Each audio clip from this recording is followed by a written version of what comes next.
Dear student, তোমরা হচ্ছে বেতরাটি সাফল্য একাডেমি অনলাইন ক্লাস। আজকে আমরা ক্লাস 10 বা দশম শ্রেণীর ভূগোলের একটি গুরুত্বপূর্ণ টপিক নিয়ে আলোচনা করব, সেটা হচ্ছে জোয়ার ভাটার প্রভাব এবং ফলাফল। এটি 2027 সালের ফাইনাল এবং টেস্ট পরীক্ষা আসার জন্য খুবই গুরুত্বপূর্ণ একটি প্রশ্ন বা আসার সম্ভাবনা রয়েছে ফাইনাল এবং টেস্ট পরীক্ষায়। আজকের ভিডিওটি সম্পূর্ণ দেখার অনুরোধ রইল প্রত্যেকেই। তোমরা প্রত্যেকে এই চ্যানেলটি ফলো করো, এই পেজটিকে ফলো করো, এই চ্যানেলটি সাবস্ক্রাইব করে পাশে থাকা বেল আইকনটি প্রেস করে রেখো। চলো এবার আমরা শুরু করছি, আমাদের মূল টপিক আসছি। দেখো আজ আমাদের মূল টপিক হচ্ছে, দেখো কি বলছে, দশম শ্রেণীর ভূগোল টেস্ট ফাইনাল পরীক্ষা 2027। দেখো কি বলছে প্রশ্ন, জোয়ার ভাটার প্রভাব ও ফলাফল। এটি 5 এবং 3 এবং 5 নম্বরের জন্য টেস্ট এবং ফাইনাল পরীক্ষা আসার সম্ভাবনা রয়েছে।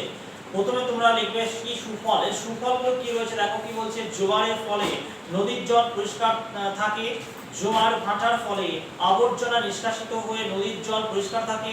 আর কি বলছে, বর্তমানে জোয়ারের স্রোতকে কাজে লাগিয়ে জলবিদ্যুৎ উৎপাদন করা হয়।